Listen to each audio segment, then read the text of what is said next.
Film diawali oleh Huo Jia, seorang anak dari master kungfu terkuat yang diam-diam sedang mengamati ayahnya berlatih teknik kungfu mematikan.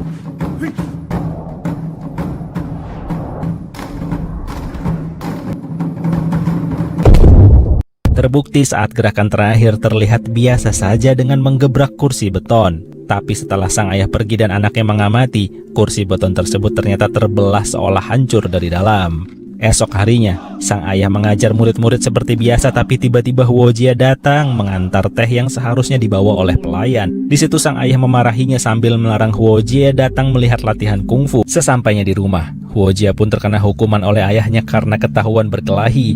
Namun, untung ada sang ibu yang menyelamatkannya. Beberapa waktu kemudian, rupanya diam-diam Huo Jia telah mencuri kitab kungfu utama perguruan, lalu meminta Jisun untuk menyalinnya dengan segera. Dan singkat cerita, salinan pun telah lengkap, dan Huo Jia langsung berlatih seorang diri di tempat biasa nongkrong dengan Jisun. Beberapa hari kemudian, dengan gagah berani, Huo Jia menantang anak Master Zhao untuk duel ulang, dan hasilnya...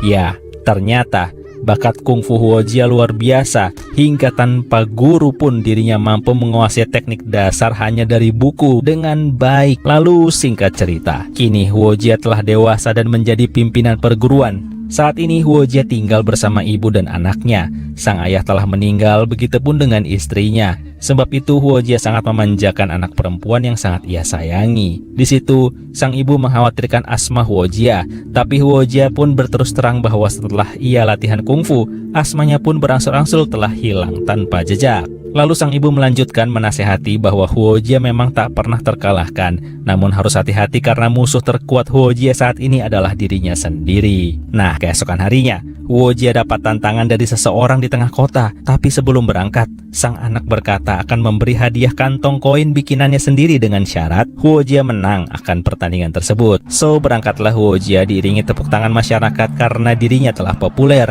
Dan ternyata orang yang menantangnya adalah musuh kecilnya dahulu yang kini dengan yakin berkata akan menang karena dirinya telah berkelana mengalahkan perguruan di 30 provinsi. Tanpa waktu lama, pertarungan pun dimulai.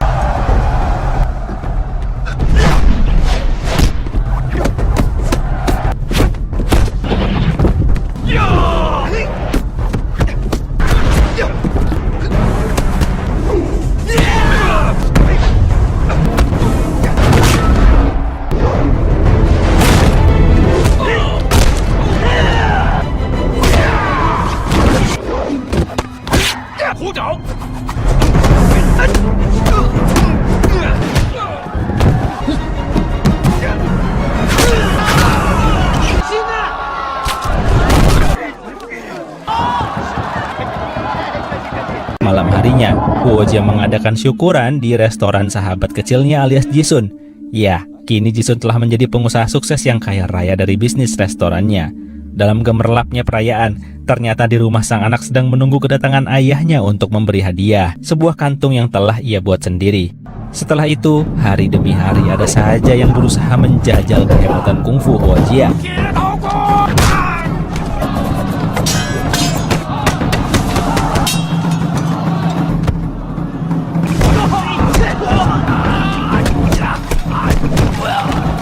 Hingga pada suatu ketika, Huo Jia mulai sedikit besar kepala hingga menyuruh semua master yang mendaftar untuk maju semuanya, dan hasilnya adalah semua dibabat habis tanpa ampun.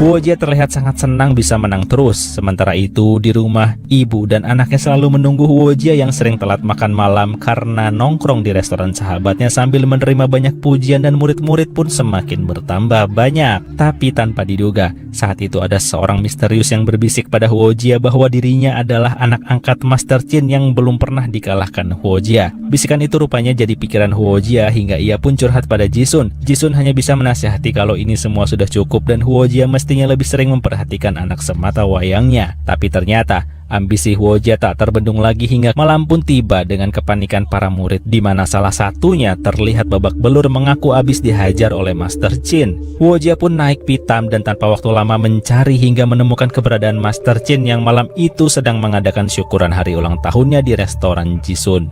Tanpa basa-basi, Huojia langsung menantang Master Chen walaupun Jisoo telah meminta untuk dihentikan. Tapi Huojia justru dengan sombong berkata kalau ia akan mengganti semua kerusakan setelah berduel yang tanpa waktu lama terjadi.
Akhirnya duel pun dimenangkan dengan pukulan maut Huojia. Namun saat itu salah satu murid Master Chen terlihat sangat marah, memendam kebencian luar biasa hingga keesokan di pagi-pagi buta. Huojia sedang berjalan lemas keluar dari restoran tempat ia mabuk-mabukan semalam. Lalu mendapat kabar bahwa Master Chen meninggal akibat tinjunya yang tak terkontrol. Tapi kabar terburuknya belum selesai. Saat sampai rumah, ia melihat ibunya sudah terbujur kaku bersimbah darah. Di situ, Huojia juga langsung teringat anaknya, yang ternyata keadaannya tak jauh berbeda. Sang anak pun meninggal di tempat sambil terus memegangi kantung koin yang sudah dibuatnya sendiri untuk diberikan pada ayahnya.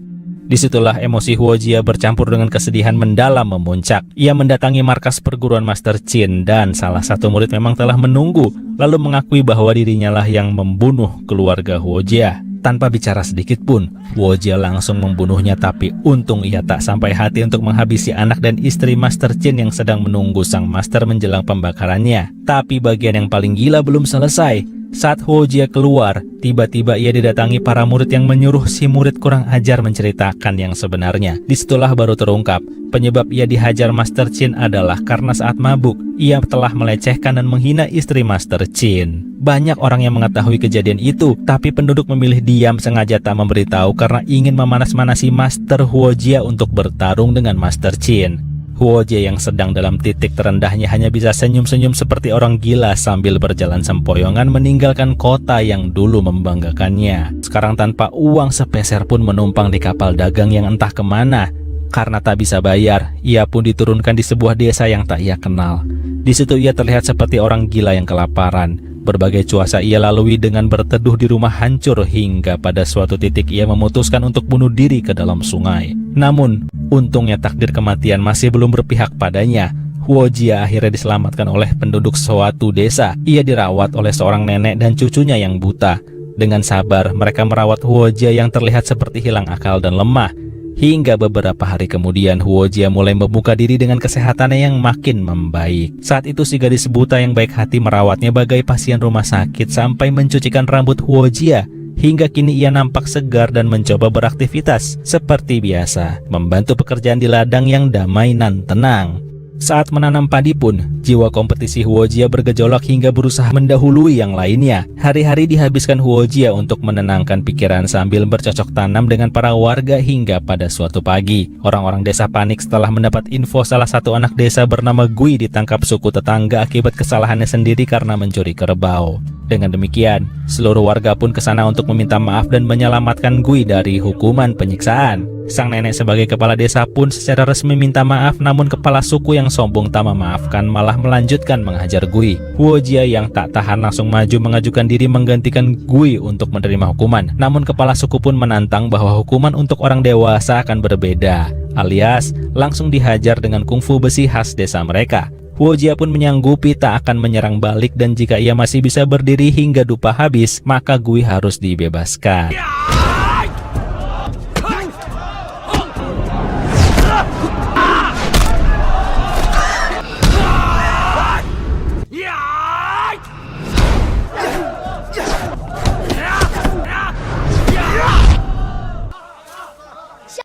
Dengan demikian, Huojia telah berjasa bagi para penduduk desa tersebut hingga anak-anak desa pun semakin menyayanginya. Hari-hari berlalu hingga pada suatu ketika Huojia kembali mengingat anaknya saat dirinya memegang kantung hadiah yang tak sempat secara langsung diberikan sang anak. So, keesokan harinya, ia pun pamit untuk kembali bertualang mencari jati diri yang sesungguhnya. Langkah demi langkah Huojia semakin jauh meninggalkan desa hingga akhirnya ia sampai di kota Tianjin yang kini sudah berubah. Kali ini berbagai negara di dunia mulai masuk ke Cina, dan salah satunya kota Tianjin tempat Huojia berasal yang kini secara politik dan ekonomi telah dikuasai oleh negara asing. Huojia pun kembali ke perguruan yang tak lain adalah rumahnya. Di sana masih ada seorang asisten rumah tangga yang paling setia sejak ayah Huojia masih ada. Huojia pun mulai merefleksikan diri dengan semua yang telah terjadi hingga saat ini. Huojia pun membakar semua bukti kemenangan dirinya dan ayahnya saat bertarung sebagai bukti kesadarannya untuk apa kungfu sebenarnya.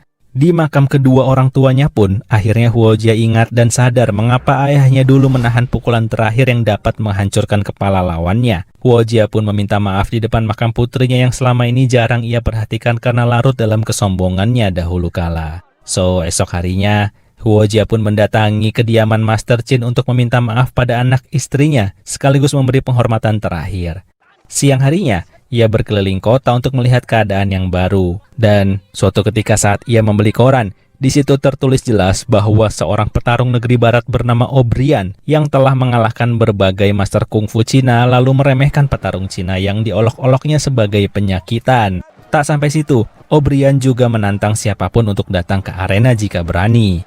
So, tanpa waktu lama, Huojia pun datang menuju lokasi untuk bertarung. Namun niatnya kali ini bukan untuk sombong, tapi untuk mengembalikan martabat negaranya yang diinjak-injak oleh petarung sombong dari barat. Semua orang antusias menyambut kedatangan Huojia dan pertarungan pun dimulai.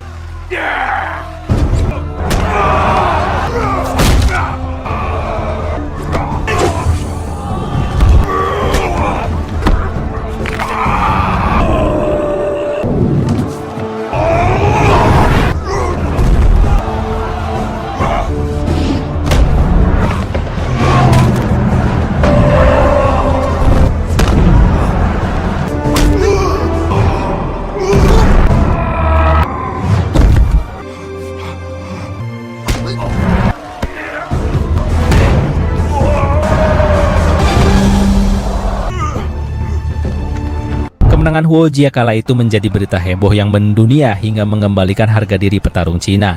Dan tanpa diduga, Jisun yang mengetahui Huojia telah kembali lalu mengundangnya untuk bermakan malam. Jisun adalah sahabat yang tulus hingga ia pun mendukung secara finansial bagi visi misi Huojia untuk menjadikan bela diri Cina dipandang dunia sebagai kungfu yang penuh etika dan rasa hormat, bukan bela diri brutal yang tak peduli nyawa seperti yang dilakukan O'Brien asal barat yang telah menghabisi lawan-lawannya hingga cacat atau meninggal. Pada intinya, Huojia ingin menjadikan kungfu Cina sebagai olahraga yang mendunia yang dapat membentuk disiplin baik secara fisik maupun spiritual. So, dengan demikian, dengan bantuan Jisun secara ekonomi, perguruan kungfu kembali dibangun dengan nama Federasi Olahraga Jingwu. Dan tanpa waktu lama, para murid berdatangan hingga kungfu Cina kembali menunjukkan gelora semangatnya dan guru murid pun berfoto bersama. Sementara itu di tempat berbeda, pihak barat sedang berdiskusi tak menerima kekalahan petarungnya karena rugi besar saat taruhan. So, mereka pun membuat rencana besar untuk mengalahkan Huojia dengan para petarung terbaik dari berbagai aliran di dunia. Singkat cerita, esok harinya, Jisun mendatangi Huojia untuk mengabarkan bahwa Jepang telah mengumumkan pada publik untuk menantang Huojia dalam pertarungan 1 lawan 4 petarung terbaik dari berbagai aliran bela diri di dunia untuk membuktikan bahwa bela diri Cina layak dipelajari secara mendunia. Untuk kebaikan federasi olahraga yang dibentuk dan mengangkat martabat negaranya, Huojia pun tak ragu-ragu menyanggupinya hingga singkat cerita, hari yang ditunggu-tunggu pun datang. Semua orang antusias memenuhi gedung olahraga besar menyaksikan pertandingan luar biasa. Pertarungan pertama pun dimulai di mana Huojia melawan petinju terbaik asal Inggris.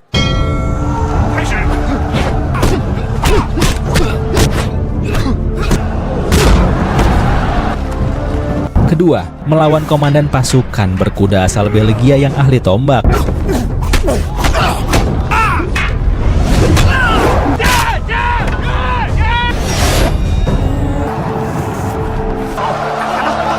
Ketiga, melawan juara dunia angkat asal Prancis.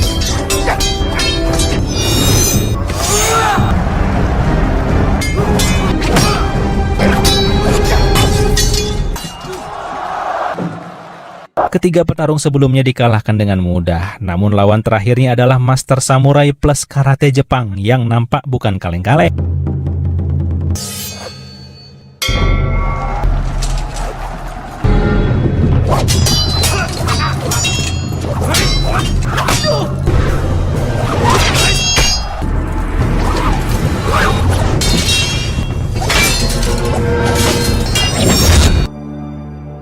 Bel pun berbunyi untuk ronde terakhir di mana bertarung dengan tangan kosong. Tapi pihak Jepang melakukan kecurangan.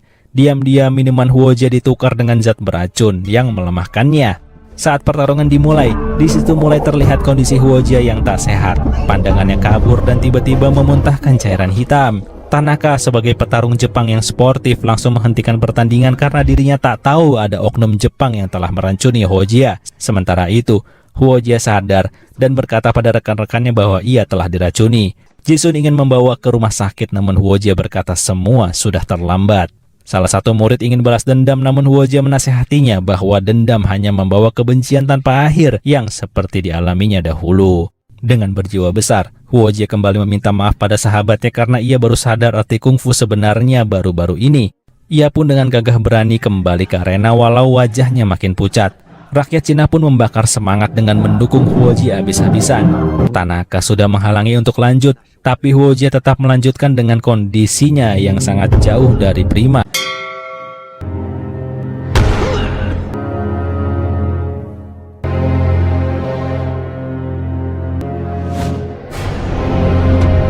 Huoji terlihat semakin parah seiring berjalannya pertarungan. Rasa sakit terus ia tahan hingga akhirnya tinju Tanaka tepat mengenai tenggorokan. Namun, Huoji pun melayangkan tinju mautnya, tinju peremuk tulang, seperti yang ia lakukan dahulu pada Guru Chin. Tapi Huoji yang sekarang telah memahami kungfu jelas tak akan melanjutkannya, hingga ia tak jadi meninju Tanaka dan dirinya pun terjatuh. Si oknum Jepang yang ikut taruhan bernafsu memaksa juri untuk mengumumkan pemenang. Namun, tanpa diduga, Tanaka menghentikan lalu langsung membantu Huoji untuk bangun dan menyatakan siapa pemenang sebenarnya pada seluruh dunia.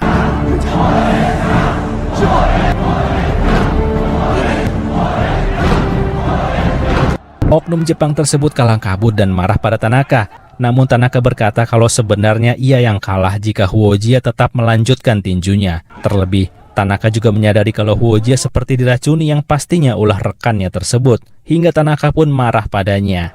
So ya, dengan demikian, Huoji telah menjadi legenda dalam memajukan kungfu dan semangat kebaikan yang dibawanya bahwa bela diri Cina sebenarnya bukanlah untuk kesombongan dan membunuh makhluk hidup.